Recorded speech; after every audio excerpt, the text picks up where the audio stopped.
የጦር ሰራዊት ወታደር አቋቁማ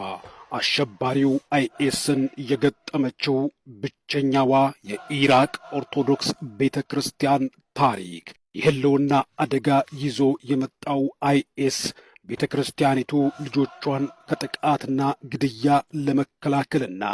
ጉዳዩንም ለማስቆም ሁሌ ከማልቀስ ሮሮና ብሶት ከማሰማት ይልቅ የመፍትሄ አካል ይሆናል እያለችውን ራስን በራስ ለመከላከል ልጆቿን አሰልጥናና አስታጥቃ የመጣውን አደጋ ለመቀልበስ ቤተ ክርስቲያኒቱ በኢራቅ ምድር በዝግጅት ላይ ትገኛለች። ሁሌ ሞትና ግድያ እንዲሁም ስደት በተደራጀና በተናበበ መዋቅራዊ ጥቃት እየተገፉ ያሉት የኢራቅ ክርስቲያኖች ጎልያድን ሊገጥሙ የዳዊትን ወንጭፍ ይዘው ተነስተዋል። ሰላም የቻናላችን ቤተሰቦች፣ ዛሬ በዚህ ጉዳይ መረጃ አቀርብላችኋለሁ። ቻናላችንን ሰብስክራይብ እና ላይክ እንዲሁም ሼር በማድረግ እስከ ዝግጅቱ ፍጻሜ ድረስ አብራችሁን እንድትቆዩ እጋብዛችኋለሁ። ሙልጌታ ስዩም ነኝ።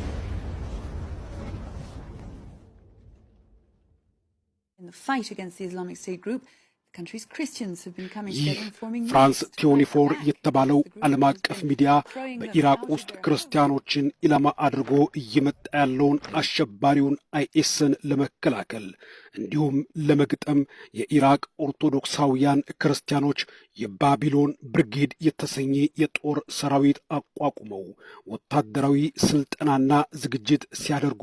ለዓለም ሕዝብ የተሰራጨ ዜና ነው። በአረቡ ዓለም በተለይ በኢራቅ ምድር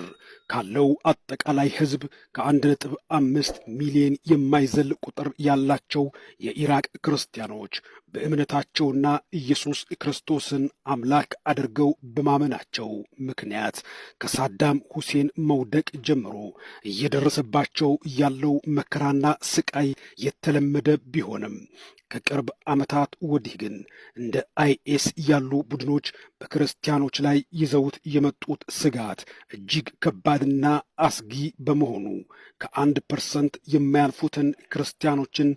ታሪክ አድርጎ የሚያጠፋ ቅርሶቿንም የሚያወድም መሆኑ የታያቸውና አደጋውን ቀድመው የተረዱት የቤተ ክርስቲያኒቱ ልጆች የመጣው ይህደው ሁሉ የጥቃት በትሩን እያሳረፈብን ሮሮና ችግር እያወራን ሰሚ በሌለው ዓለም ውስጥ ከምናላዝን ከምናለቅስ በእግዚአብሔር ፈቃድ ተደራጅተንና ሊበላን ሊውጠን የመጣውን ኃይል